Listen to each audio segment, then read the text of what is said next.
তো 50 ওয়াক্ত মেরাজের রাতে নামাজ নিয়ে যখন নামতেছেন, মুসা আলাইহিস সালাম বললেন, আল্লাহ আপনাকে কি দিলেন গিফট? আল্লাহ নবী সাল্লাল্লাহু আলাইহি ওয়াসাল্লাম বললেন, আমাকে গিফট হিসেবে দিয়েছে 50 ওয়াক্ত নামাজ। কয় ওয়াক্ত? 50 ওয়াক্ত। মুসা আলাইহিস সালাম বলে, সর্বনাশ, বলেন কি 50 ওয়াক্ত পড়বে না? আমি তো আপনার আগে দুনিয়াতে নবী হিসেবে এসেছিলাম, আমার ফিল্ড ওয়ার্কের এক্সপেরিয়েন্স আছে, উম্মত চড়াইয়া খাইছি তো আমি জানি পড়বে না। আপনি যে দেখেন কমায় আনা যায় কিনা। পড়ি নাকি আমরা? 5 ওয়াক্ত তো পড়ি না, ঠিক কিনা? তো গেলেন যে বলেন, আল্লাহ মুসা আলাইহিস সালাম তো বলে যে পড়বে না আমার উম্মত, কমায় দেন না। আল্লাহ 5 ওয়াক্ত কমায়া 45 ওয়াক্ত দিলেন। আবার নেমে আসলেন কত? 45। মুসা আলাইহিস সালাম বলে, আবার যান, আবার পড়বে না, পড়বে না, কমায় নেন, ভালো হবে। আবার গেলেন, আবার 5 কম। আবার আসলেন, সেদিনা মুসা আলাইহিস সালাম বললেন, আবার যান, পড়বে না। আবার গেলেন, 9 বারে 5 নং 45 ওয়াক্ত কমায় দিয়া রাখলেন কয় ওয়াক্ত? 5 ওয়াক্ত নিয়ে আল্লাহর হাবিব ফিরে আসতেছেন। মুসা আলাইহিস সালাম বললেন, কি অবস্থা? কয় রাকাত? কয় ওয়াক্ত? আল্লাহর হাবিব বললেন, এবার দিছে 5 ওয়াক্ত। মুসা আলাইহিস সালাম বললেন, এটাও পড়বে না, ঠিক কিনা? এটাও পড়বে না, কমায় নিয়ে আসেন। এবার আল্লাহ রাসূল সাল্লাল্লাহু আলাইহি ওয়াসাল্লাম বলতে আরম্ভ করলেন, কি বলেন, 9 বার গেলাম, আর কত যাওয়া যায়? আর পারুম না, লজ্জা লাগে, আমার শরম লাগে। সহিহ বুখারীতে এই কথাটাই এসেছে, আস্তাহি মির রাব্বি, আমার এবার লজ্জা লাগে যেতে। শরম বলেও তো একটা কথা আছে। কয়বার যাওয়া যায় আল্লাহর কাছে? সুবহানাল্লাহ পড়ে। লাজুকতা কাকে বলে তিনি শিখিয়েছেন। ছোটবেলায়, শৈশব, কৈশোর, যৌবন, সব সময় তিনি লাজুক ছিলেন। আমাদের মধ্যে লাজুকতা নাই, ঠিক কিনা? ইযা লাম তাস্তাহি ফাসনা মা শিইতা, যখন তোমার লজ্জা থাকবে না, তোমার যা মন চায় তুমি তাই করতে পারবা। এজন্য আমরা যেন এই লাজুকতা, শালীনতার প্র্যাকটিস করি। আল্লাহ তুমি তৌফিক দান করো। আজকে মসজিদ নিয়ে কথা বলবো। কি নিয়ে? কি নিয়ে কথা বলবো? মসজিদ। আহাব্বুল বিলাদি ইলাল্লাহি মাসাজিদুহা, আল্লাহর কাছে পৃথিবীতে সবচেয়ে পছন্দের জায়গা কোনটা বলেন তো? মসজিদ। এবার বলেন তো, আল্লাহর কাছে সবচেয়ে অপছন্দের জায়গা কোনটা? বাজার। কিন্তু এমন বাজার যেখানে জুয়ার আড্ডা বসে, এমন বাজার যেখানে মদ বিক্রি হয়, এমন বাজার যেখানে নর্তকীদের নাচ গান চলে, এমন বাজার যেখানকার ব্যবসায়ীরা পণ্য বিক্রি করার জন্য খালি কসম কাটে। এরকম আছে না নাই? এই বাজারগুলো আল্লাহর কাছে অপছন্দনীয়। এমনি যে আপনারা সুপার শপে যান, টাঙ্গাইলের মুদি দোকানে যান, বাজারে যান, মাছ বাজারে, এটা আবার আল্লাহর কাছে অপছন্দনীয় না। এরকম বাজারে বিষ্ণু ইসা ইসলাম যেতেন। কিন্তু যেই বাজারে মিথ্যা কসম কাটে বারবার, এরকম আছে না নাই? তাদেরকে লানত দেয়া হয়েছে, যারা শুধু কসম কাটে, মুনাফেকেরা। সকালবেলা কুরবানির হাটে যাবে গরু বিক্রি করতে, বউরে কয়, বউ একটা দাম কর। বউ বলে, কত কম? বল যে 50,000। তো বউ কয়, বললাম 50,000। তো এরপর বাজারে যখন নিয়ে গেছে, এক লোক এসে বলতেছে, ভাই গরুটা 40,000 দিবেন? তখন সে বলে, আল্লাহর কসম, সকালবেলা একজন 50,000 দাম কইছে, দেই নাই। সকালে 50,000 কইছে, এরই তো দিই নাই, আপনার 40,000 কেমনে দেই? এরকম ডাকাইত আছে রাডাই। আল্লাহ রাসূল সাল্লাল্লাহু আলাইহি ওয়াসাল্লাম মদিনার খেজুরের বাগান, বাজার পরিদর্শনে গেলেন। যে খেজুরের স্তূপ দেখে আল্লাহ রাসূল সাল্লাল্লাহু আলাইহি ওয়াসাল্লাম খেজুরের স্তূপে হাত ঢুকাইয়া দিলেন। ঢুকাইয়া দেওয়ার পরে তিনি দেখলেন পানি, ভিতরে কি? আর উপরে শুকনা খেজুর। আল্লাহর হাবিব বললেন, ভিতরে পানি, উপরে শুকনা কেন? কয়, বৃষ্টি হয়েছে। আর বৃষ্টি হলে তো সব জায়গায় পানির সয়লাভ থাকবে। আল্লাহ রাসূল সাল্লাল্লাহু আলাইহি ওয়াসাল্লাম রেগে গেলেন আর বললেন, মান গাশশানা ফালাইসা মিন্না, যে আমাদেরকে ধোঁকা দেয় সে আমার উম্মত হতে পারে। The person who deceives us he is not among আস, যে লোক আমাদের ধোঁকা দেয় সে আমাদের অন্তর্ভুক্ত। মুসলমানরা কি ধোঁকা দিতে পারে? খাদ্যে ভেজাল দিতে পারে? ওজনে কম দিতে পারে? মাছে ফরমালিন দিতে পারে? টেন্ডারবাজি করতে পারে? চাঁদাবাজি করতে পারে? ক্যাসিনোর ব্যবসা করতে পারে? পারে? পারে। এজন্য আমরা যেন ধোঁকাবাজি না করি। ধোঁকাবাজে ভরে গেছে বাংলাদেশ। এই ধোঁকাবাজি থেকে আমাদেরকে বেঁচে থাকতে হবে যদি প্রিয় নবীর উম্মত হতে চাই, ঠিক কিনা?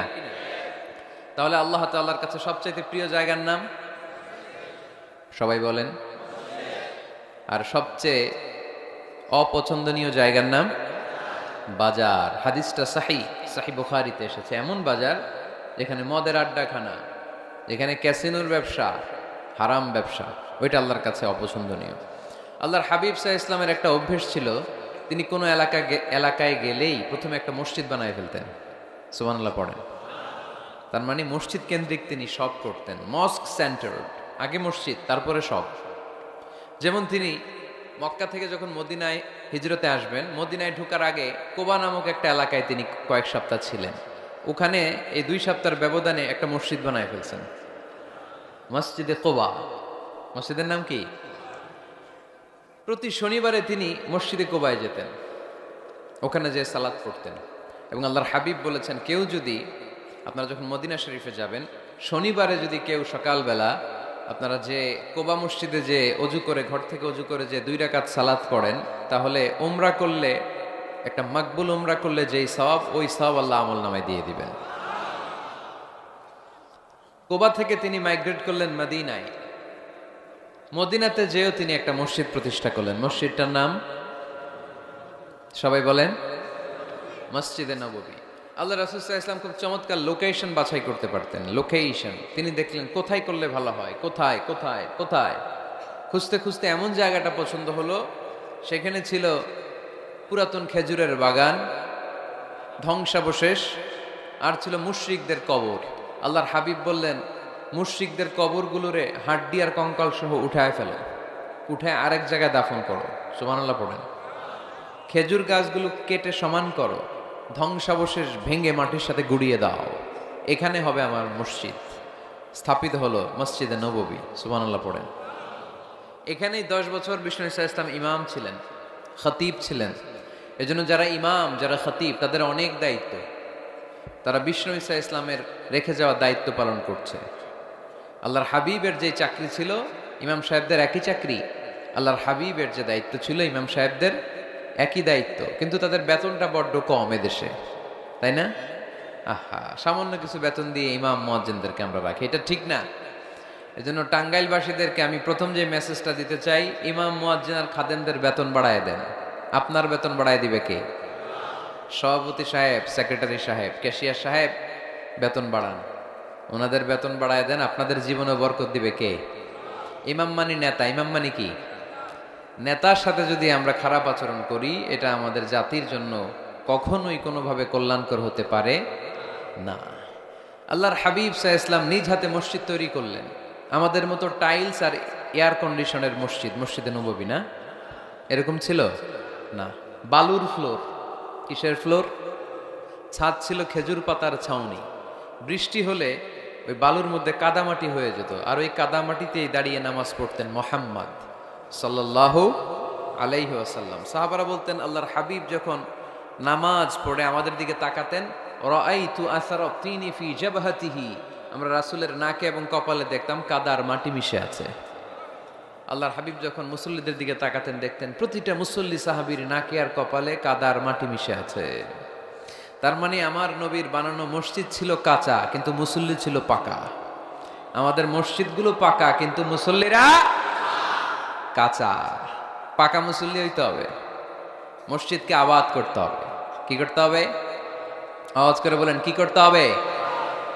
আমরা মিলে, সবাই মিলে যেন মসজিদকে আবাদ করি, আমরা যেন মসজিদ নির্মাণ করি, সবাই যেন মসজিদ আবাদে অংশগ্রহণ করি। এজন্য আল্লাহ বললেন, ইন্নামা ইয়া'মুরু মাসাজিদাল্লাহি মান আমানা বিল্লাহি ওয়াল ইয়াউমিল আখির وأقام الصلاة وآتى الزكاة ولم يخش إلا الله فعسى أولئك أن يكونوا من المهتدين سبحان الله পড়ে। নিশ্চয়ই মসজিদ আবাদ করে তারা যারা আল্লাহ বিশ্বাস করে, আখিরাতে বিশ্বাস করে, সালাত কায়েম করে, যাকাত আদায় করে, আল্লাহ ছাড়া কাউরে ভয় পায় না। এই 5টা কাজ যারা দুনিয়ার বুকে করে, তারাই হলো আল্লাহর জমিনে মসজিদের আবাদকারী। ঠিক কি না? ফাআসা উলাইকা ইয়াকুনু মিনাল মুহতাদিন, আশা করা যায় এরাই হলো হেদায়েত প্রাপ্তদের অন্তর্ভুক্ত। সুবহানাল্লাহ পড়ে। এদের কাছে আল্লাহর হেদায়েত আছে। 5টা গুণ আর কোয়ালিটিস থাকবে যারা মসজিদের আবাদ করবে। 1 নম্বর গুণ, মসজিদের আবাদকারী যারা হবে তারা বিশ্বাস করবে একজনকে, তিনি কে। আবার তাদের 2 নাম্বার গুণ, তারা আখিরাতে বিশ্বাস করবে। মসজিদ যারা আবাদ করবে তাদের 3 নাম্বার গুণ, তারা মসজিদে যে জামাতে সালাত আদায় করবে, ঠিক কিনা? মসজিদ আবাদ করে কিন্তু মসজিদে যায় না, এরকম আছে না নাই? মসজিদের সভাপতি যায় না, মসজিদে সেক্রেটারি যায় না, ক্যাশিয়ার যায় না, আছে না নাই? তো এটা কি আবাদ করলেন আপনি? আপনি সভাপতি, আপনার তো আরো আগে যাওয়া দরকার। যাবেন মসজিদে, আপনি সেক্রেটারি, আপনি যাবেন মসজিদে, যাবেন যে নামাজ পড়বেন। আপনি ক্যাশিয়ার, কোষাধ্যক্ষ, যান না কেন আপনি মসজিদে? আপনি যদি মসজিদ আবাদকারী হতে চান, রব্বে কারিমের খাতায় মসজিদ আবাদকারীদের সাথে নিজের নামটা টুকে নিতে চান, তাহলে মসজিদে যান, ঠিক কিনা? এজন্য আল্লাহ বললেন মসজিদ আবাদকারী তারা যারা আল্লাহর উপর ঈমান আনে, আখিরাতের প্রতি ঈমান আনে, তারা মসজিদে যায়। মসজিদে যে সালাত কায়েম করে, কি করে? সালাত কায়েম করো, হো সালাত কায়েম করো, হবে সম্মানী তুমি, হবে জান্নাতি তুমি, হবে সম্মানী তুমি, হবে জান্নাতি তুমি। দিবে কাল হাসরে শীতল ছায়া আরশে আজিম, রব্বিয়াল আলা রব্বিয়াল আযীম, রব্বিয়াল আলা রব্বিয়াল আযীম। সুবহানাল্লাহ পড়েন। আউয়ালু মা ইউহাসাবু বিহিল আবদু ইয়াউমাল কিয়ামাতি আস-সালাহ। কিয়ামতের দিন সর্বপ্রথম যে জিনিসটার হিসাব আল্লাহ নেবেন সেটা কি? সালাত। কুরবানির গোশতের সাথে যেটা খায়, তাই না? সালাত মানে নামাজ। এই নামাজের হিসেবটা সর্বপ্রথম আমাদের কাছ থেকে চাইবে কে? আপনার আমলনামার এই হিসেব যদি আপনার জন্য কিয়ামতের দিন সহজ হয়ে যায়, পুরো আমলনামাটারে সহজ করে দিবে কে? আর এই সালাতের হিসাবে যদি গন্ডগোল লাগে, সব গন্ডগোল লাগায় দিবে কে? এজন্য আল্লাহ বললেন মসজিদের আবাদকারী তারা যারা আমার উপরে বিশ্বাস রাখে, আখিরাতে বিশ্বাস রাখে, সালাত কায়েম করে, যাকাত আদায় করে, আল্লাহ ছাড়া কাউকে তারা ভয় পায় না। ওয়ালাম ইয়াখশা ইল্লাল্লাহ, আল্লাহ ছাড়া কাউকে তারা ভয় পায় না। তাদের হৃদয়ে ভয় থাকে একজনের, তিনি কে? ফাআসা উলাইকা ইয়াকুনু মিনাল মুহতাদিন, আশা করা যায় তারাই হেদায়েত প্রাপ্তদের অন্তর্ভুক্ত, ঠিক কি না? কথাটা কার? এখন আমরা মসজিদের আবাদকারী হতে চাই কি চাই না? এই 4-5 জন চান? সবাই মসজিদের আবাদকারী হতে চাই কি চাই না? তাহলে এই 5টা কাজ করতে হবে। আল্লাহর উপর বিশ্বাস, আখিরাতে বিশ্বাস, মসজিদে যে সালাত আদায়, যাকাত আদায়, আর হৃদয়ে আল্লাহর ভয় ছাড়া আর কারো কোনো ভয় থাকতে পারবে না। সাউন্ড নাই ওইখানে? মাইকম্যান কই? কি নাম তোমার মাইকের? দেখি। সুরেলা। নাই কোনো সুর তোমার মাইকে, নাম দিছো সুরেলা। মতিঝিলে মতি নাই, আছে শুধু জিল। সোনার গায়ে সোনা নাই, আছে শুধু বিল। তোমার মাইকে সুর নাই, নাম দিছো সুরেলা। সুর দাও, এদিকে একটু সুর দিয়ে দাও, একটু সাউন্ড দিয়ে দাও, একটু স্ট্রং করে দাও। সুরেলা, সুন্দর নাম দিছো তুমি। আমার নবীর কণ্ঠ ছিল বড় সুরেলা, ঠিক কিনা? রাসূল সাল্লাল্লাহু আলাইহি ওয়াসাল্লামের কণ্ঠের তেলাওয়াত শুনে কাফের মুশরিকগুলো পাগল হয়ে যেত, অস্থির হয়ে যেত, এত সুন্দর কণ্ঠ কি করে হয়। এবং রাতের বেলা লুকিয়ে লুকিয়ে আল্লাহর হাবিবের তেলাওয়াত শুনতে যেত। সুবহানাল্লাহ পড়বেন না? হয়েছে? সুরেলা হয়েছে? হয়েছে, আলহামদুলিল্লাহ। তাহলে আমরা সবাই মসজিদ আবাদ করতে চাই। টাঙ্গাইলের ভাইরা আজকে আমাকে বলল যে মসজিদ নাকি আজকে আপনারা আবাদ করবেন। রাজি আছেন তো সবাই? খেয়াল রাখবেন, ইসলামে মসজিদ এটা সবার, নাকি আওয়ামী লীগের, বিএনপির, জাতীয় পার্টির, জামাত ইসলাম, পীরের মুরিদ, তাবলীগের ভাই? কাদের? চিল্লায় বলেন কাদের? অনেক জায়গায় দেখেন মসজিদ বানায় আহলে হাদিস জামে মসজিদ। কেন আহলে হাদিস জামে মসজিদ হবে কেন? আবার অনেক জায়গায় হানাফি জামে মসজিদ। কেন? সমস্যা কি আপনাদের? ভাগ করেন কেন? আল্লাহ রাসূল আসছে মিলাইতে, আমরা খালি কোপায়া কোপায়া ভাগ করে দেই না। ভাগ করবেন না, সবাইরে সব মসজিদে ঢুকতে দিবেন। আহলে হাদিসের ভাইরা হানাফি ভাইদের সাথে মসজিদে সালাত পড়বে। হানাফি মাযহাব যারা মানে তারা আহলে হাদিসের ভাইদের সাথে সালাত আদায় করবে। ঠেলাঠেলি আছে? কাবা ঘরের সামনে কেউ এইভাবে বুকে বাঁধে আল্লাহু আকবার, এইভাবে দেখছেন না? কেউ এইভাবে, আবার হানাফিরা এইভাবে, মালিকিদের কিছু লোক আছে এরা বাদেই না, আমি ছেড়ে রাখছি, কি করবি কর, বাদনু না এইভাবে। হ্যাঁ করে কিছু করারও নাই, এরা ছেড়ে দিয়ে নামাজ পড়ে। তো আল্লাহর ঘর এখানে, প্রতিটা নবীর পদ ধুলি লেগেছে যেই মক্কায়, প্রিয় হাবিবের শ্বাস প্রশ্বাস এখনো মিশে আছে এই কাবা ঘরে। আল্লাহর ঘর কাবা বাইতুল্লাহ, ওখানে দাঁড়িয়ে কেউ এখানে কেউ এখানে কেউ এখানে, কেউ বাদেই না, কেউ আমিন জোরে কেউ আসতে, কোনো ঠেলাঠেলি আছে? তো বাংলাদেশে ঠেলাঠেলিটা আনলো কে? কেন এই ঠেলাঠেলিটা করেন? কথা কি বুঝেন? ঠেলাঠেলির দিন শেষ, ঐক্য গড়ার বাংলাদেশ, চিল্লায় বলো ঠিক কিনা? আমরা ঐক্য চাই। অনেক ভুল বুঝানো হয়েছে আমাদেরকে, অনেক ন্যারো মাইন্ডেড বানিয়ে রাখা হয়েছে। সংকীর্ণতার দিন শেষ, পরিবর্তন হতে শুরু করেছে। মানুষ এখন অনেক চালাক। জনগণের ধোকা দেওয়া, তাওহীদপন্থী মুসলমানদের গোজামিল দিয়ে বুঝ দেওয়ার দিন শেষ। জোরে বলেন ঠিক কিনা? যেটা বলবেন কোরআন সুন্নাহর আলোকে বলবেন। ইসলাম এসেছে মিলানোর জন্য, তা আপনি পিস পিস করেন কেন? আল্লাহ আপনার পিস পিস করে ফেলবে। সবাই ভাই ভাই, মসজিদ সবার। ৬০ জন খ্রিস্টান পাদ্রী নাজরান থেকে এসেছে আল্লাহর হাবিবের সাথে দেখা করতে। জায়গা নাই, কই বসতে দিবে? কোনো জায়গা না পেয়ে ৬০ জন খ্রিস্টানের জন্য আল্লাহর হাবিব সাল্লাল্লাহু আলাইহি ওয়াসাল্লাম মসজিদে নববীর দরজা খুলে দিয়ে খ্রিস্টানদেরকে মসজিদে ঢুকতে দিয়েছেন।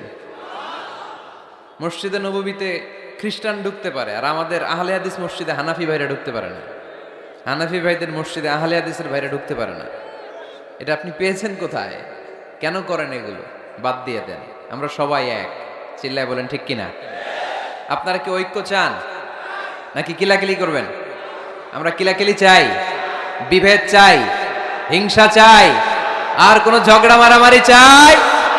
আমরা চাই ঐক্য। চিল্লায় বলেন কি চাই? আল্লাহ তুমি ঐক্য প্রতিষ্ঠার তৌফিক আমাদেরকে দান করো।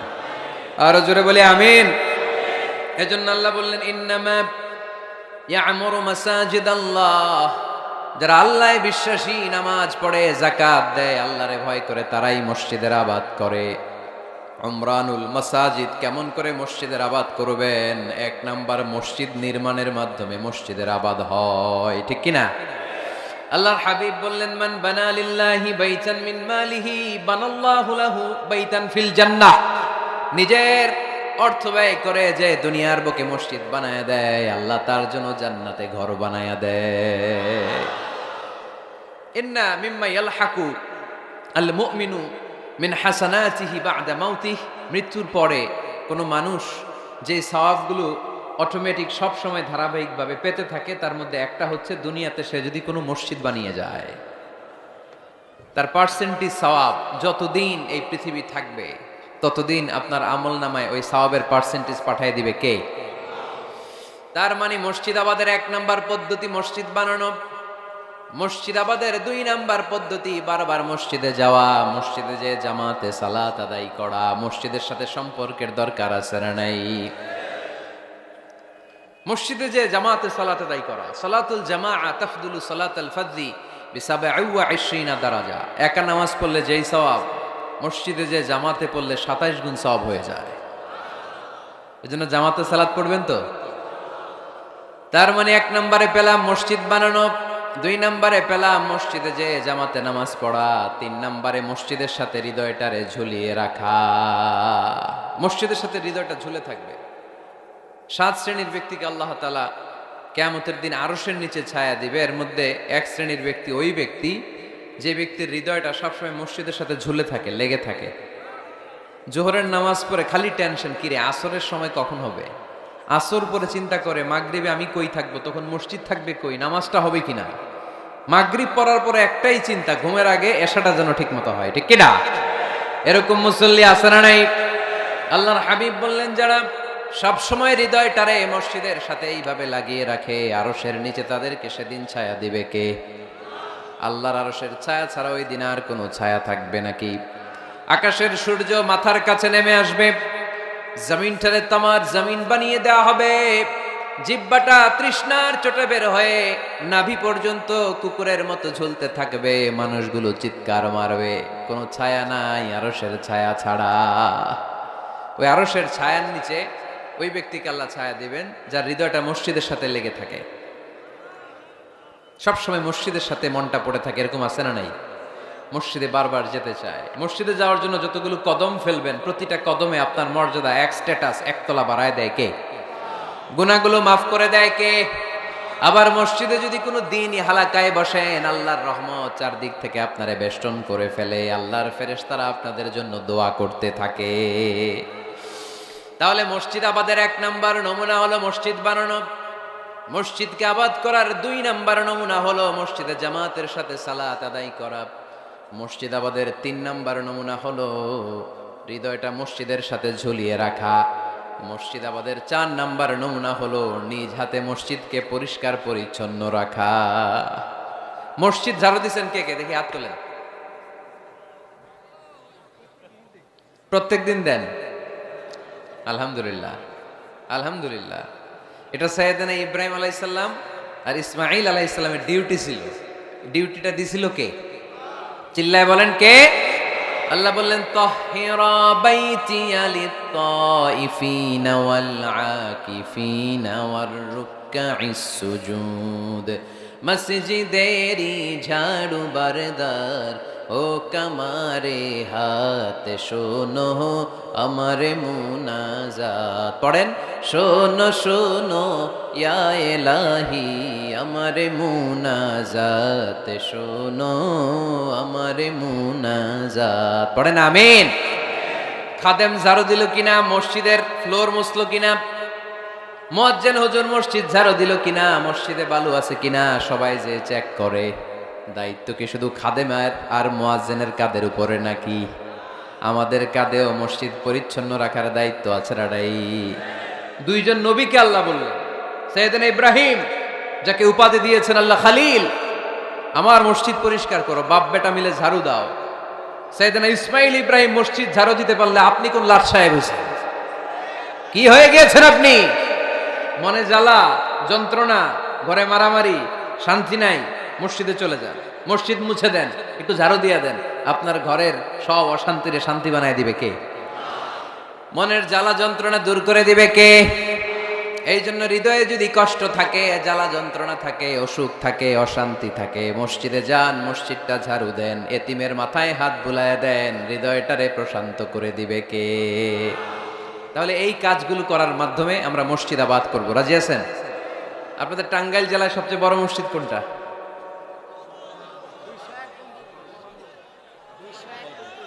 201 গম্বুজ। কই এটা? গোপালপুর, ঝাওয়াইল গোপালপুর। কে করছে এটা? কে বানাইছে? ও, ইসলামিক ফাউন্ডেশনের কর্মকর্তা রফিকুল ইসলাম। কি করে? বেঁচে আছে? আজকের এই মাহফিলের পক্ষ থেকে ওনাকে জানাই সশ্রদ্ধ সালাম। যাবো ইনশাআল্লাহ। তো এরকম ভালো ভালো মসজিদ, সুন্দর মসজিদ বাংলাদেশে হোক, আমরা চাই না? সবাই চান? তো চাই, আওয়াজটা এতটুকু। এরকম সুন্দর মসজিদ এদেশে আরো নির্মিত হোক, চাই কি চাই না? মসজিদে আমরা যাব, মসজিদে আমরা আবাদ করব। মসজিদ নিয়ে আজকে অনেক কথা আছে, কেউ উঠবেন না, মজার কথাগুলো শেষে রেখে দিছি। যারা উঠবেন এদের মিস। উঠবেন না, বসেন। মসজিদে যে আমরা যাব, কিছু আদব মেনটেন করে যেতে হবে, ঠিক কিনা? অজু ছাড়া ঢোকা যাবে? অজু নিয়ে ঢোকার দরকার আছে না নাই?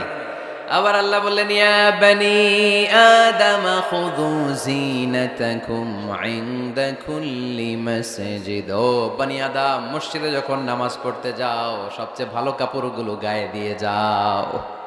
আদেশটা কার? কিন্তু আমরা যখন মসজিদে ঢুকি সবচেয়ে ছিঁড়া পাড়াটা পয়রা ঢুকি, আছে না নাই?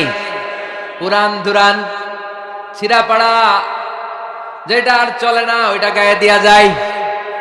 আর বিয়ের অনুষ্ঠানে সুন্নাতে খাতনা, পহেলা বৈশাখ, এসো হে বৈশাখ তোমারে আদর করি, 31st নাইটে যখন প্রোগ্রামে যাই, বিশ্ব ভালোবাসা দিবসে যখন ভালোবাসা করতে যাই, তখন সুন্দর সুন্দর পাঞ্জাবি আছে না নাই? তখন নতুন জামা। বিশ্ব ভালোবাসা দিবস আসতেছে, ওইটা কি দিবস? বেহায়া দিবস। আহা, আমার কিশোরগঞ্জে মাহফিল ছিল গত বছর এই ভালোবাসা দিবসের দিন। দেখি সবগুলার হাতে গোলাপ ফুল। গোলাপ ফুল শেষ, পুরো কিশোরগঞ্জের সব গোলাপ ফুল শেষ। ফুলের দোকানে যাই দেখলাম কিচ্ছু নাই, কয় হুজুর গত রাতেই শেষ। বিশ্ব বেহায়া দিবস, এগুলোর সাথে আমাদের কোনো সম্পর্ক নাই। আমাদের সবচেয়ে ভালো জামাটা আমরা মসজিদে পরে যাব। আমরা দুনিয়ার কাউরে দেখাতে চাই না, আমরা যা করি দেখাতে চাই একজনকে, তিনি কে? তাহলে মসজিদের প্রথম আদব ওযু করে ঢুকবো। 2 নাম্বার আদব সব চাইতে ভালো জামাটা গায়ে দিয়ে মসজিদে ঢুকবো। 3 নাম্বার ঢোকার সময় বাম পা দিয়ে ঢুকবো। কোন পা? আর বের হওয়ার সময় বিশ্বনবী বললেন মসজিদে যখন ঢুকবে এই দোয়াটা পড়ো, আউযু বিল্লাহিল আযীম ওয়া বিওয়াজহিল কারীম ওয়া সুলতানিহিল কদীম মিনাশ শাইতানির রাজীম।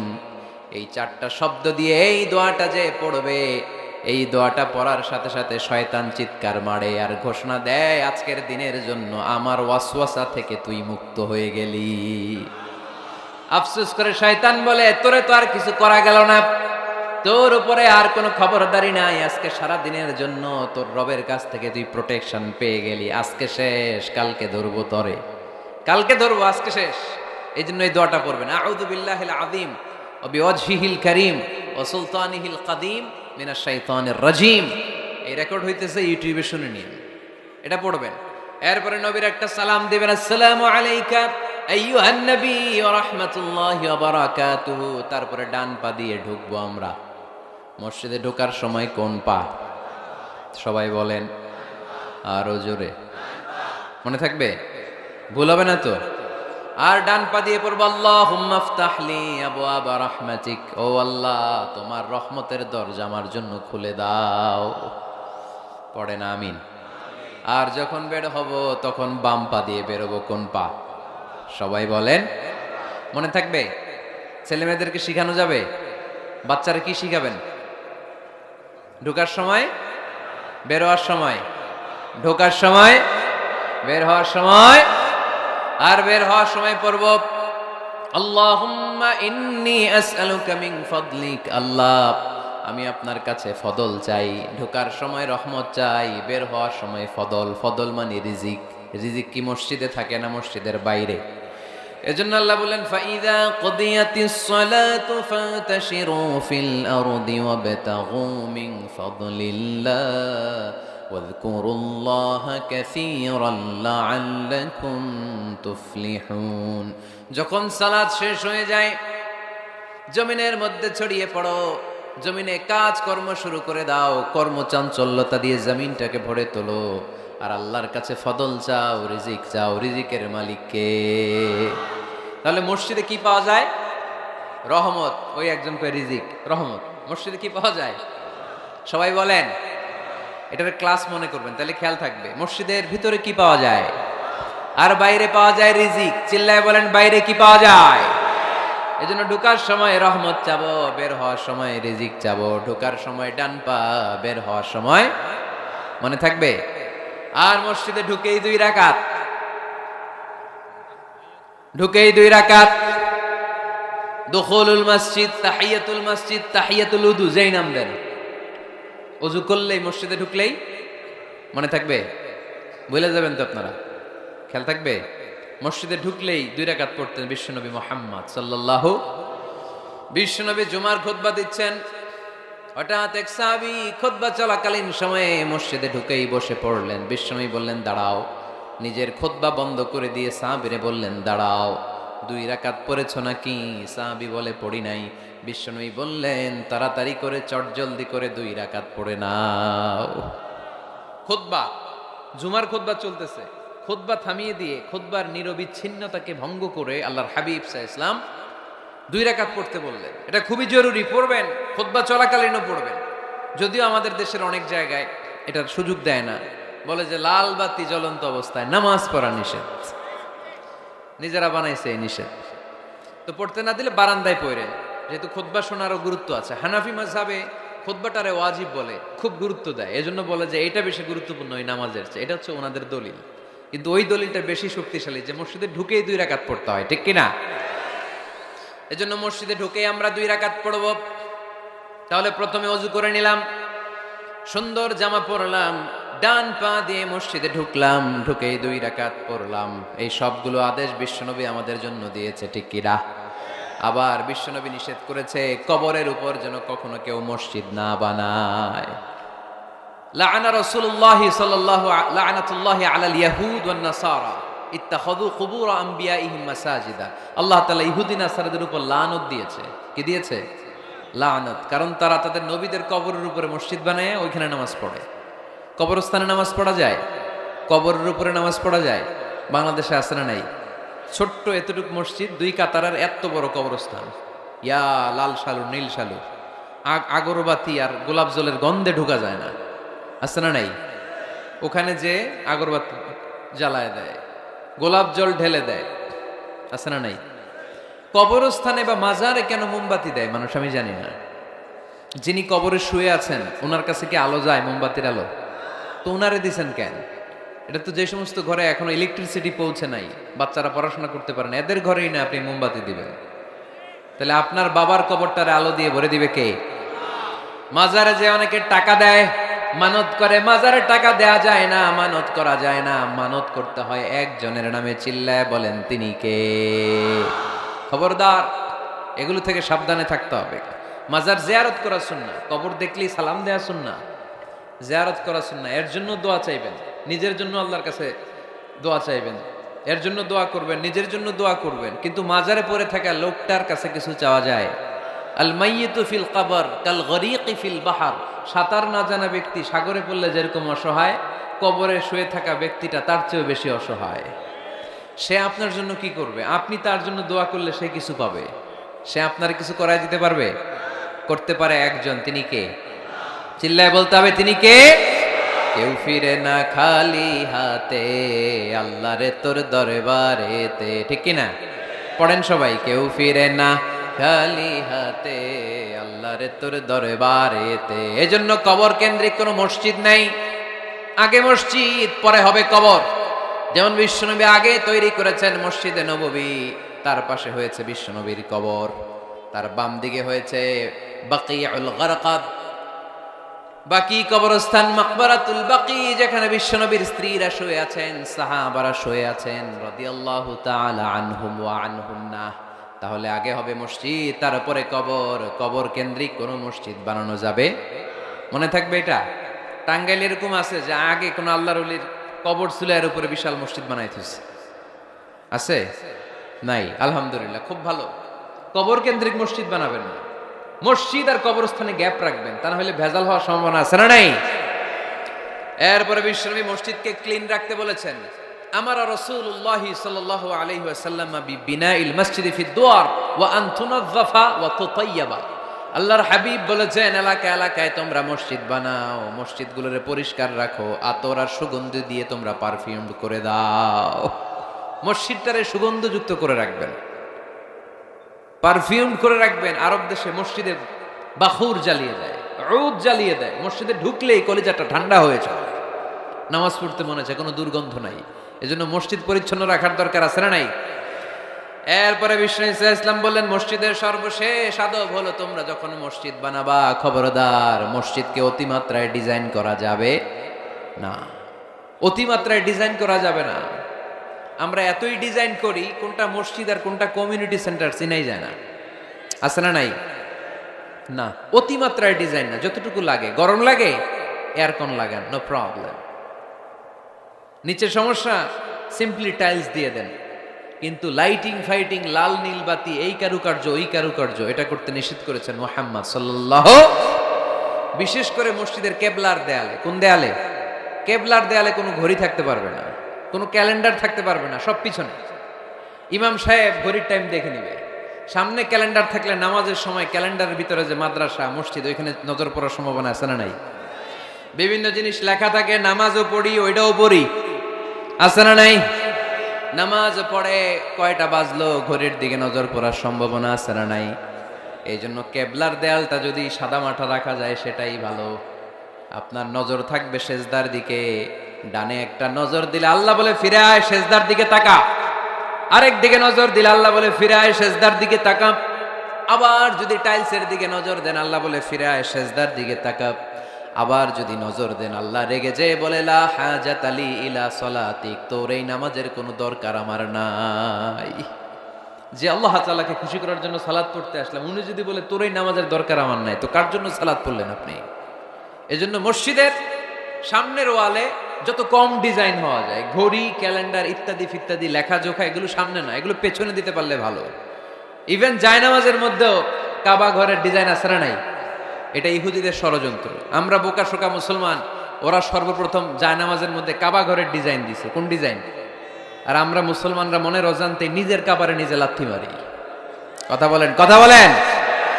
এজন্য খবরদার, কোন মসজিদের ডিজাইনওয়ালা, কোন কাবা ঘরের নমুনাওয়ালা, মসজিদুল আকসার গম্বুজলা, মসজিদে নববীর কোন গম্বুজলা জায়নামাজ আমরা কিনবো না। আমরা না কিনলে ওদের ব্যবসা শেষ, ঠিক কিনা? ফ্রেশ জায়নামাজ কিনবে। কি জায়নামাজ? ফ্রেশ। সিম্পলি ফুল হইতে পারে, সাদা হইলে আরো ভালো। ফ্রেশ কোন মসজিদ, বিশেষ করে কাবার ডিজাইনওয়ালা তো কিনাই যাবে না। ওইটার মধ্যে দাঁড়ায় আছে ইমাম সাহেব, আছে না নাই? মনে থাকবে, মনে থাকবে। এই জন্য বিশ্বনবী বললেন, মসজিদ নির্মাণ করো, মসজিদের সাথে হৃদয়টারে ঝুলিয়ে রাখো। কিয়ামতের দিন এই মসজিদের ওসিলায় জান্নাতের বাড়ি বানায় দিবে কে? আবার বিশ্বনবী বললেন, লা তুসাদ্দুর রিহাল ইল্লা ইলা সালাসাতি মাসাজিদা।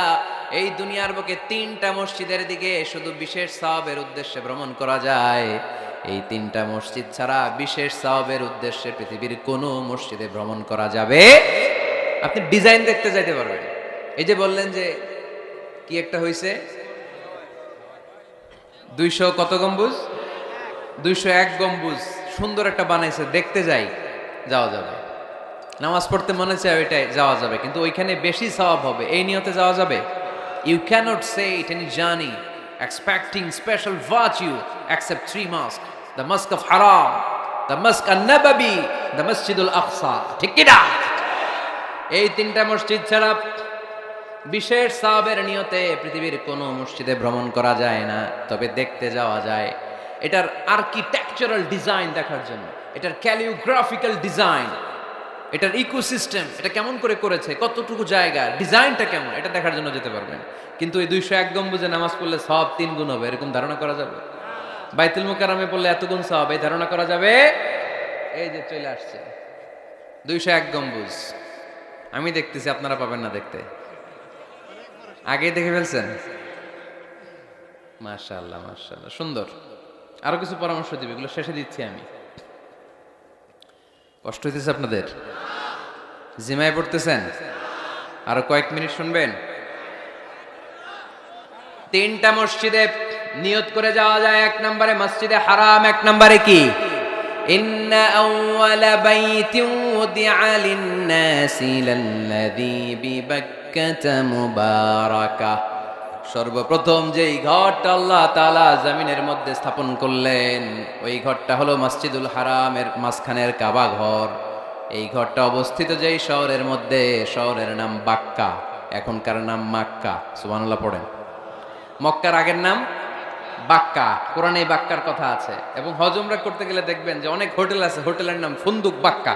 ফুন্দুক বাক্কা মানে বাক্কা হোটেল। মক্কার আগের নাম কি? বাক্কা। এখান থেকেই বিষ্ণু ঈসা ইসলাম ইসরা শুরু করেছেন। মেরাজের আগের ধাপ নাম ইসরা। এই মসজিদে 1 রাকাত নামাজ পড়লে 1 লক্ষ রাকাতের সওয়াব দেয় কে? সুবহানাল্লাহ কইতে পারলেন না?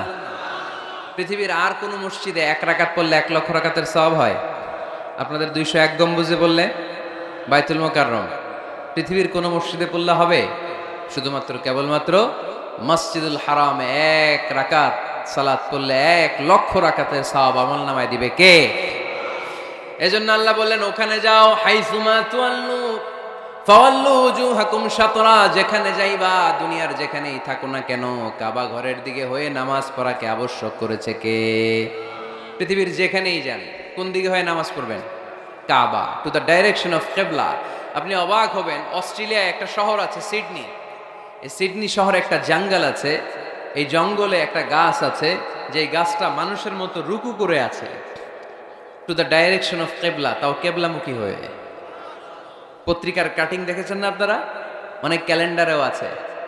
গাছ, ইউটিউবে দেখেছেন? গাছ রুকু করে আছে। টু দ্য ডাইরেকশন অফ কেবলা, কেবলামুখী হয়ে মানুষের মতো। সুবহানাল্লাহ পড়েন। তাহলে এই মসজিদ এমন মসজিদ, এই মসজিদে 1 রাকাত সালাত পড়লে 1 লক্ষ রাকাতের সওয়াব হয়ে যায়।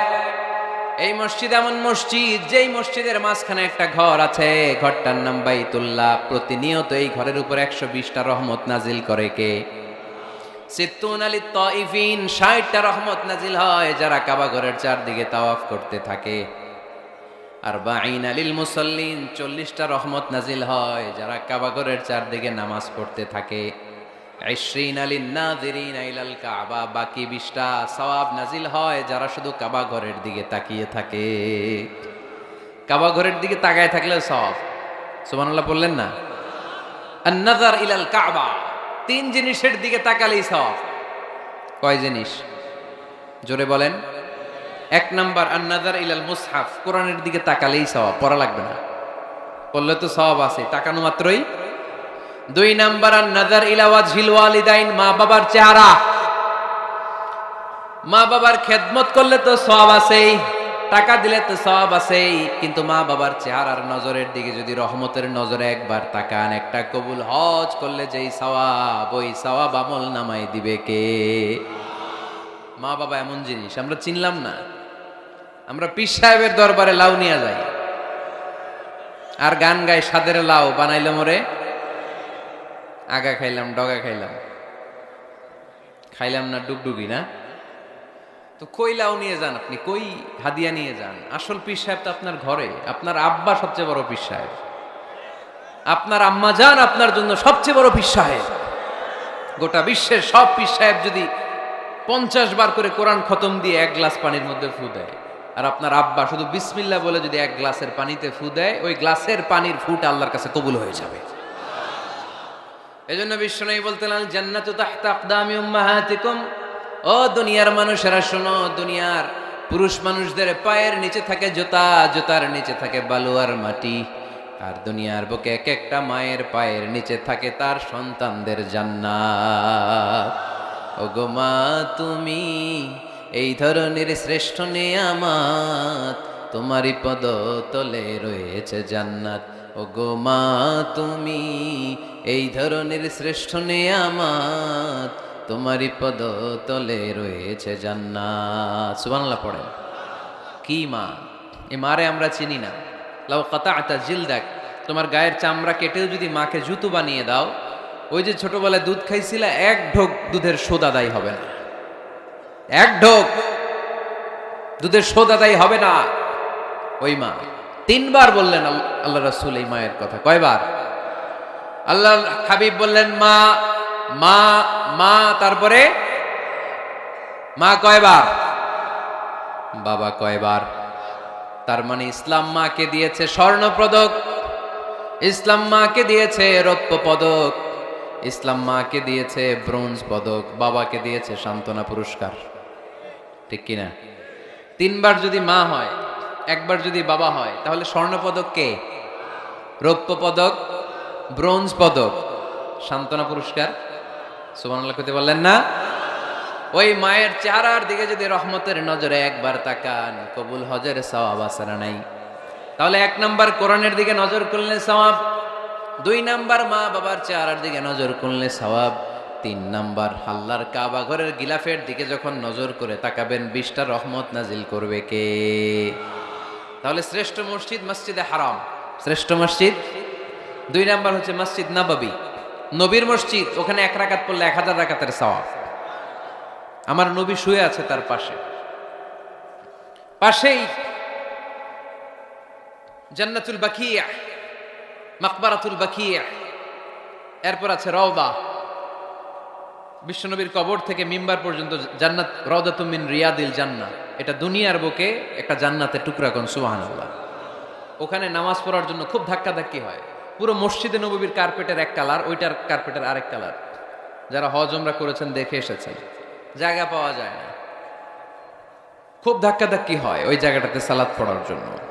এটা হচ্ছে 2য় মসজিদ শ্রেষ্ঠত্বের দিক থেকে। 3য় মসজিদ হচ্ছে মসজিদে আকসা, ফিলিস্তিনে। আহা, এই 2টাতে যাওয়ার সুযোগ হইলো, ওইটাতে যাওয়ার সুযোগ নাই। ইসরায়েলি হায়ানাদের দখলে। চিল্লা এখন ঠিক কিনা? আমরা আল্লাহর কাছে চাই আমরা মসজিদুল হারাম এই মসজিদ নববীতে যেমনে সালাত পড়তে পারি, বাইতুল মাকদাসে যেও যেন সালাত পড়তে পারে, আল্লাহ তুমি তৌফিক দাও। বাইতুল মাকদাসে 1 রাকাত পড়লে 250 রাকাতের সওয়াব, আরেক বর্ণনা এসেছে 500 রাকাতের সওয়াব। এই তিনটার পরে দুনিয়ার যত বড় মসজিদ হোক না কেন সবগুলোর সওয়াব সমান। সুবহানাল্লাহ পড়েন। তাহলে আমরা মসজিদ আবাদ করতে চাই, কি করতে চাই? এই মসজিদ হচ্ছে আমাদের মুসলমানদের সামাজিক ঐক্যের কেন্দ্রবিন্দু। সামাজিক ঐক্যের কেন্দ্রবিন্দু আমাদের মসজিদ, বুঝতে হবে। এটা খ্রিস্টানদের চার্চের মতো, এটা ইহুদিদের সিনাগগের মতো, এটা শিখদের গুরুদুয়ারার মতো গতানুগতিক কোনো ইবাদত গাহ বা উপাসনা কেন্দ্র নয়। এটা আমাদের ঐক্যের ভিত্তি। চিল্লায় বলেন ঠিক কি না? বিশ্বনবী মসজিদে নববী থেকে সব করেছেন। বিশ্বনবীর মসজিদে নববীটাই ছিল ক্যান্টনমেন্ট, সেনাবাহিনীর ক্যান্টনমেন্ট ছিল এটা। বিশ্বনবীর মসজিদে নববী ছিল গণভবন, আমার নবীর মসজিদে ছিল বঙ্গভবন। এইখানেই ছিল সুপ্রিম কোর্ট, হাইকোর্ট। এখানে বসেই বিশ্বনবী যুদ্ধের জন্য সেনা প্রেরণ করতেন। এখানে বসেই বিশ্বনবী বেকারদের কর্মসংস্থান করতেন। এখানে বসেই বিশ্বনবী বিধবা নারীদের জন্য ভাতার ব্যবস্থা করে দিতেন। এই মসজিদের মধ্যে বসেই বিশ্বনবী আহলে সুফার সাহাবীদেরকে হাদিসের শিক্ষা দিতেন। সুবহানাল্লাহ পড়েন। এজন্য মসজিদের নানামুখী ব্যবহার আছে। আমরা শুধু এটা ইবাদতের জন্য রাখছি, কিন্তু বিষ্ণু ঈসা ইসলাম এটাকে নানা কাজে লাগিয়েছেন। আমাদের মসজিদগুলোকে আমরা শুধুমাত্র জিকির আর সালাতের জন্য নির্ধারণ করেছি, কিন্তু বিষ্ণু ঈসা ইসলাম নানামুখী কাজ এই মসজিদের ভেতরে করেছেন। মসজিদে নববী বাচ্চাদের জন্য উন্মুক্ত ছিল, নারীদের জন্য উন্মুক্ত ছিল, হিজরাদের জন্য উন্মুক্ত ছিল। সুবহানাল্লাহ কইতে পারলেন না? হিজরা আছে এলাকায়, টাঙ্গাইলে দেখলেই কি করেন? টিটকারি মারেন, হাসেন। আপনাকে মারে? হ্যাঁ, ওরাই মারে। কি টাকা দাবি করে না? এই দোষটা ওদের না, তো দোষটা তো আমাদের। ওদেরকে তৃতীয় লিঙ্গি হিসেবে স্বীকৃতি দিয়েও ওদের সব ধরনের সুযোগ সুবিধা গভর্নমেন্ট হয়তো এখনো দিয়ে সারতে পারে নাই। এটা গভর্নমেন্টের দায়িত্ব। এই বিশাল জনগোষ্ঠীকে গভর্নমেন্ট কি করবে? 2008 সালে ভোটাধিকার দেওয়া হয়েছিল, তারপরেও কোথাও এদের জন্য নাম নাই। একটা বাচ্চা যদি হিজরা হয়ে জন্মায়, মা বাবা তার পরিচয় কারো কাছে দিতে চায় না, লজ্জায়। এর স্কুলে ভর্তি করাইলে স্কুলের ফর্মে আছে ছেলে বা মেয়ে, এটার কোন জায়গায় দিব? ছেলেতে না মেয়েতে? আহা, এজন্য এরাও সমাজে বিচ্ছিন্ন, আলাদা। এরা খুঁজতে থাকে, দেখে আমার মতো কে আছে, তখন এরা হিজরা পাড়ায় চলে যায়। যে একসাথে থাকে, একজনের নেতৃত্বে বরের গাড়ি আটকায়, আর কয় 5,000 টাকা দেয়, নাইলে তোর খবর আছে না নাই? নতুন বাচ্চা হইলেই কাঁথা শুকাইতে দেখলে ওরা যে হামলা করে, বাচ্চারা নিয়ে খেলাধুলা শুরু করে। তো ওদেরকে তো আমরা কর্মসংস্থানের ব্যবস্থা করি নাই তো আমরা। পৃথিবীর বিভিন্ন দেশে সুপার শপে দেখবেন হিজরা। এটা খুবই ন্যাচারাল। আমারও একটা সন্তান হিজরা হইতে পারে না? আপনার একটা সন্তান, ছেলে মেয়ে কোনোটা না হইয়া হিজরা হইতে পারে না? আমি যে ছেলে হইছি কার ইচ্ছায়? আমার বোন যে মেয়ে হইছে কার ইচ্ছায়? হিজরা হয়ে দুনিয়ায় আসলো, এটাও কার ইচ্ছায়? আসল ইচ্ছাটা কার? কর্মসংস্থানের ব্যবস্থা করে দেন। হিজরাদেরকে দেখতে যেহেতু মানুষ ডরায়, এদেরকে আপনি রাস্তাঘাটের জ্যাম ঠিক করার দায়িত্ব দিয়ে দেন, কেউ আর উল্টা পথে যাবে না, ঠিক না? পুলিশের দায়িত্ব দিয়ে দেন, রাস্তাঘাটে এরা দাঁড়াইলে লাঠিও লাগবে না মানুষ, ঠিক কিনা? তো এগুলো তো কাজে লাগাইতে হবে। জনসংখ্যাকে যদি জনশক্তিতে আমরা রূপান্তরিত করতে না পারি, তাহলে বিপদ আছে না নাই? বলছিলাম আমার নবীর মসজিদ এটা যেন মসজিদ না। মুসলমানদের মসজিদ খ্রিস্টানদের গির্জার মতো না, হিন্দুদের মন্দিরের মতো না, ইহুদিদের সিনাগগের মতো না, শিখদের গুরুদ্বারার মতো না। মুসলমানদের মসজিদ এটা মুসলমানদের সামাজিক ঐক্যের প্রাণ কেন্দ্র, ঠিক কিনা? মসজিদে নববী সবার জন্য খোলা। বাচ্চারা যেত, আমরা কি বাচ্চাদেরকে মসজিদে যেতে দেই? কি করি? ধমক দেই। বিশেষ করে মুরব্বী বাবারা ধমক দেয়, রেগে যায়। সব মুরব্বীরা না, সব মুরব্বীদেরকে আমি এক পাল্লায় মাপছি না। মুরব্বী বাজানেরা যারা আছেন, বাচ্চাদেরকে মসজিদ থেকে তাড়িয়ে দিয়েন না, ধমক দিয়েন না। আজকে যে ধমক দিয়ে তাড়ায় দিছেন, আর আসবে না, ঠিক কিনা? আর আসবে না। একবার যদি তিক্ত অভিজ্ঞতা নিয়ে একটা ছোট্ট সোনামণি মসজিদ থেকে বের হয়ে যায়, তারে আর কোনোদিন মসজিদমুখী করা যাবে না। আর ওরে যদি আপনি একটা চকলেট দেন, প্রত্যেকটা ইমাম সাহেবের উচিত মসজিদে চকলেট নিয়ে যাওয়া। বাচ্চা দেখলেই চকলেট দিতে হবে, ঠিক কিনা? ওর স্মৃতিতে এটা থাকবে, বড় হয়ে গল্প করবে আমাদের এলাকায় এক ইমাম ছিল, চকলেট দিত আমাদেরকে। কত সুন্দর, কত সুন্দর অভিজ্ঞতা থাকবে তার। আর যদি ধমক দেন, বলবে ইমাম আসিল একটা বদের আড্ডি, মসজিদে ঢুকলে আম করে ঠ্যাঙ্গাইতো খালি, বলবে না এটা? আর চকলেট দিলে আজীবন আপনারা স্মরণ রাখবে। এজন্য বাচ্চাদেরকে কখনো মসজিদ থেকে তাড়িয়ে দেয়া যাবে। মসজিদে নববীতে যদি বাচ্চা ঢুকতে পারে, আমাদের মসজিদে কি সমস্যা? তুরস্ক একটা দেশ আছে, নাম শুনছেন?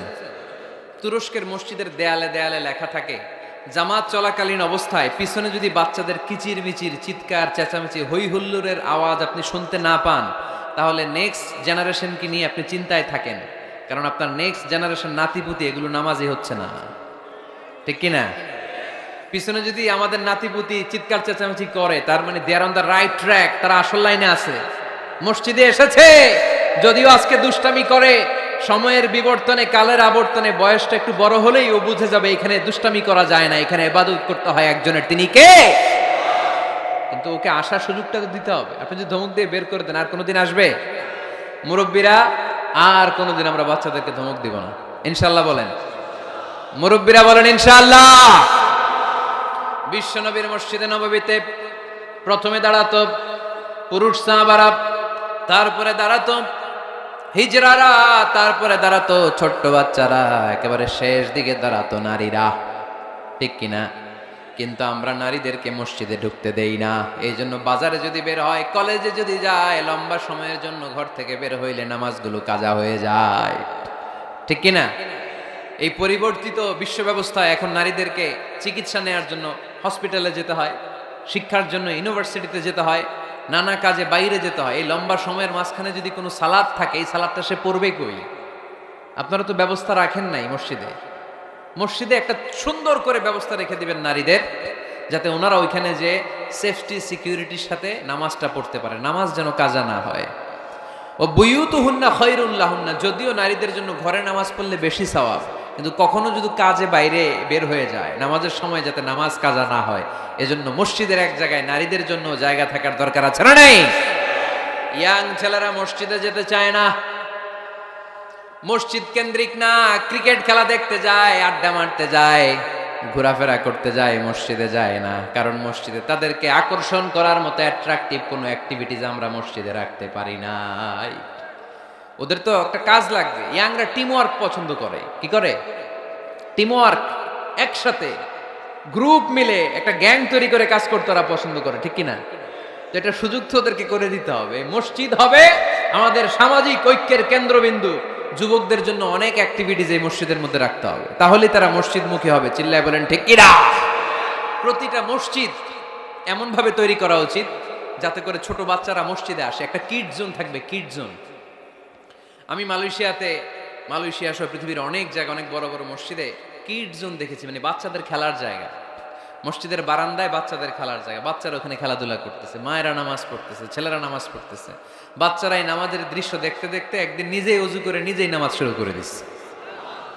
দেখবেন ছোট্ট বাচ্চাটা, আমরা যখন নামাজে দাঁড়াই, আমার মেয়েও দাঁড়ায় আমার পাশে, ছোট্ট মেয়েটাও কিচ্ছু পারে না, আমি যখন সূরা পড়ি ও মুখ নাড়ায়, এরকম মুখ নাড়াইতেছে, কি যে পড়ে ও নিজেও জানে না, কিন্তু আব্বু নাড়াইতেছে মুখ, আমিও নাড়াবো। আমি রুকুতে যাই, সেও রুকুতে যায়। সুবহানাল্লাহ কইবেন না?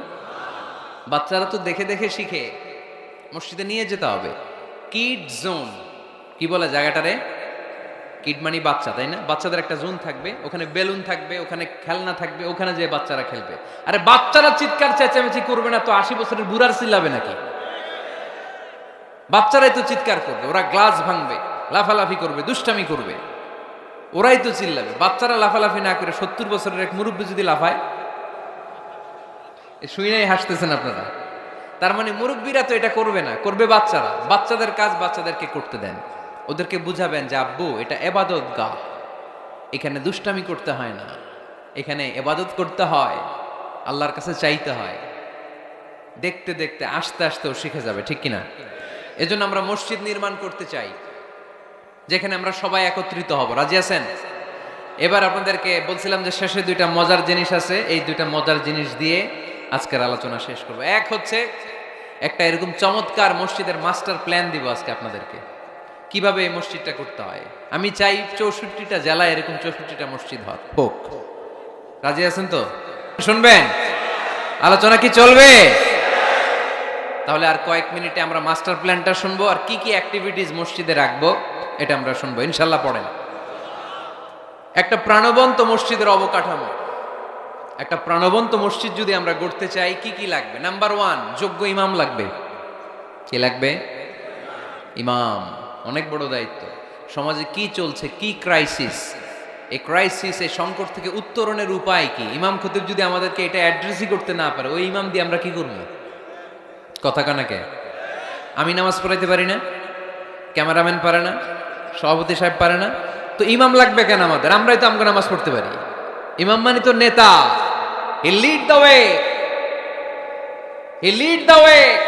নেতা কারে বলে? Who knows the way, who goes the way, who shows the way, he is the leader. ঠিক কি না? নেতা কারে কয়? Who knows the way, who goes the way, who shows the way. যে পথ চিনে, যে পথে যেতে পারে, অন্যরে নিয়ে আগাইতে পারে, সে নেতা। তাহলে ইমামের দায়িত্ব, খতিবের দায়িত্ব প্রতি শুক্রবারে গড় পড়তা আলোচনার দরকার নাই। সমাজে কি ক্রাইসিস চলতেছে? ডেঙ্গু। এই ডেঙ্গু অবরোধে, ডেঙ্গুকে ঠেকাতে বিশ্ব ইসলামের কি নীতিমালা ছিল, ওইটা শোনাইতে হবে আমাদেরকে ইমাম সাহেবের। ঠিক কিনা?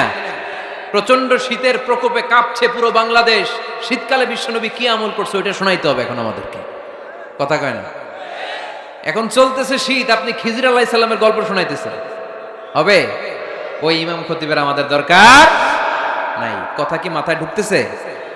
কারেন্ট ওয়ার্ল্ডে কি চলে, কারেন্ট অ্যাফেয়ার্স কি চলে, ওইটার আলোকে ইসলামের সমাধান কি, ইমাম যদি ওইটা শোনাইতে পারে, হি ইজ আওয়ার ইমাম, হি ইজ আওয়ার খাতিব। আওয়ার খাতিব should be this qualified personality. এরকম লোক হইতে হবে। তাহলে একটা প্রাণবন্ত মসজিদের যে অবকাঠামো, আপনাদেরকে আজকে মাস্টার প্ল্যানটা দেই। নাম্বার 1, একজন যোগ্য ইমাম, যোগ্য খতিবের দরকার, যাদের বেতন হবে কমসে কম 1 লাখ টাকা। কত? হুজুর এইবার আর আমরা নাই, অহন আমি নাই, অহন আমনে থাকেন। দিবেন না? দিবেন না? ওইরকম ইমাম পাওয়া গেলে দেওয়া যাবে না? যাবে। মাশাআল্লাহ। শুনেন, জরুরি আলাপ, এটা জরুরি আলাপ আপনাদের সাথে। নাম্বার 2, প্রশস্ত এবং বড় এরিয়া নিয়ে মসজিদ করতে হবে, ছোট জায়গা নিয়ে না। একটা মসজিদ করতে হবে কমসে কম 50 বিঘা জায়গার উপর। কয় বিঘা? ওই যে ডরাই গেছে এখন। 50 বিঘা একটা জায়গা হইলো। এরকম জায়গা দেওয়ার মানুষ অনেক আছে। ওনারা এরকম সুন্দর মাস্টার প্ল্যান দিতে হইলে আজকের এটার পরে যে কত ফোন কল আমার কাছে আসবে যে হুজুর আমি 50 কোটি টাকা নিয়ে রেডি, আপনি এসে উদ্বোধন করে দিয়ে যাবেন মসজিদ। শুনবেন আপনারা কয়দিন পরে, আজকের এই আলোচনার পর ইনশাল্লাহ। পড়েন। অনেক বড় প্রশস্ত এরিয়া নিয়ে আপনার মসজিদ করতে হবে। ঢাকার মসজিদগুলো দেখছেন চিপা গলি, এটা যে মসজিদ বোঝাই যায় না। আরে মসজিদের শান শৌকত আর ইমেজ দেখে বিধর্মী ভাইয়েরা মুসলমান হওয়ার জন্য পাগল হয়ে যাবে, মসজিদে ঢুকার জন্য পাগল হয়ে যাবে। কি সুন্দর মসজিদ তোমাদের, কত চমৎকার, ফ্যান্টাস্টিক, মার্ভেলাস মসজিদ তোমাদের। দেখতে যাব আমরা, দেখতে যায়ও। মালয়েশিয়াতে 4টা বড় মসজিদ আছে, 2টা পুত্রাজায়াতে। একটার নাম স্টিল মস্ক, মিজান তুয়াঙ্কু জাইনুল আবেদিন মস্ক, বিশাল মসজিদ। আরেকটা আছে পুত্রা মস্ক, মাহাথির মোহাম্মদ ওখানে সালাত পড়ে, ডক্টর জাকির নায়েক সালাত পড়ে, আমি যাই মাঝে মাঝে ওই মসজিদে। এরপর মসজিদ বিলায়া আছে একটা, বিলায়া পেরসেকতুয়ান ফেডারেল টেরিটরি মস্ক, আল্লাহু আকবার, তুরস্কের ব্লু মস্কের আদলে করা। আরেকটা আছে মালয়েশিয়ার জাতীয় মসজিদ নেগারা, মসজিদ নেগারা বলে এটাকে, জাতীয় মসজিদ। এত সুন্দর মসজিদ, বিশাল এরিয়া নিয়ে। মসজিদ কোনো ছোট জায়গায় হবে না, বিশাল এরিয়া নিয়ে। 5 জায়গার নামাজের জন্য আলাদা ছোট্ট মসজিদ জায়গা হতে পারে, কিন্তু জামে মসজিদ হলে ওটা ছোট বানাইলে চলবে? এটা যদি আমাদের সামাজিক ঐক্যের কেন্দ্রবিন্দু হয়, এটা তো অনেক বড় গ্যাদারিং এর জায়গা থাকতে হবে, ঠিক কি না? বিশাল এরিয়া নিয়ে মসজিদ হইতে হবে। 2 নাম্বার, পর্যাপ্ত পার্কিং ব্যবস্থা থাকতে হবে মসজিদে। একমত না দ্বিমত? এইখানে যদি আপনি জগৎ বিখ্যাত আলেম রাখেন, খতিব রাখেন, যিনি প্রতি সপ্তাহে কি ঘটে বাংলাদেশে ওইটারে কোরআন হাদিসের আলোকে ব্যাখ্যা করে, তো ওনার কথা শোনার জন্য এরকম লাখ লাখ লোক জড়ো হবে না? এরা এদের প্রাইভেট কার নিয়ে আসবে, অনেক এলিট লোকেরা প্রাইভেট কার নিয়ে আসবে ওনার খুতবা শোনার জন্য। অনেকে নিজের হুন্ডা চালায় আসবে, সাইকেল নিয়ে আসবে, তো এগুলো রাখবে কোথায়? রাস্তায় জ্যাম বাজাবেন নাকি? না, বিশাল পার্কিং লট থাকবে। ওই পার্কিং লটে প্রত্যেকের পার্কিং এর ব্যবস্থা থাকবে। প্রয়োজনে এই পার্কিং এর মধ্য দিয়ে আইডিয়া জেনারেটিং একটা সিস্টেম আপনি করতে পারেন, যে গাড়ি পার্ক করলে 20 টাকা, হুন্ডা পার্ক করলে 10 টাকা। এক জায়গায় আমার মাহফিলে শুধু পার্কিং দিয়ে কামাইছে 7 লক্ষ টাকা। সুবহানাল্লাহ নাই? This is called idea. বর্তমান পৃথিবীতে আইডিয়ার বড় দাম। পার্কিং লট রাখতে হবে, বিশাল বড় পার্কিং লট। মসজিদ ছোট জায়গায় হবে না, অনেক বড় জায়গায় খোলামেলা ভেন্টিলেশন সিস্টেম থাকতে হবে। এরপরে মনোরম ওয়াশ এরিয়া লাগবে, ওয়াশ এরিয়া যেখানে সুন্দর অজু করা যায়, গোসল করা যায়। আমাদের বাংলাদেশের মসজিদের টয়লেটে ঢোকা যায়, দুর্গন্ধ কারে কয়? বদনার মধ্যে হাত দেওয়া যায় না, টিস্যু নাই। আমাদের মসজিদগুলোর টয়লেটের দিকে খেয়াল করছেন? কেন হিন্দুরা মুসলমান হবে? কেন কেন আসবে? এই দুর্গন্ধের জায়গায় আসবে কেন?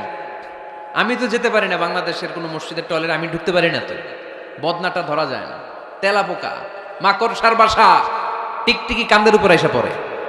আছে না নাই? 6 মাসও পরিষ্কার করেন একবার। আপনি মালয়েশিয়ার মসজিদগুলো যদি দেখেন, মসজিদে টয়লেটে ঢুকলে আপনার ঘুম চলে আসবে, 5 স্টার হোটেলের মতো। এত সুন্দর লুকিং গ্লাস, এত সুন্দর wash area, liquid soup, towel. অজু করে মসজিদে ঢুকলেই পরানটা জুড়ায় যায়। তাহলে সুন্দর ওয়াশ এরিয়া লাগবে, কি বলেন? লাগবে না? লাগবে। এরপরে মসজিদের বাইরে ফুলের বাগান লাগবে। কি লাগবে? ইকো ফ্রেন্ডলি মস্ক বলে এটাকে, ইকো ফ্রেন্ডলি, পরিবেশ বান্ধব মসজিদ। মুসল্লিরা যখন ঢুকবে ফুলের গন্ধের সৌরভে এমনি তো মন মাতোয়ারা।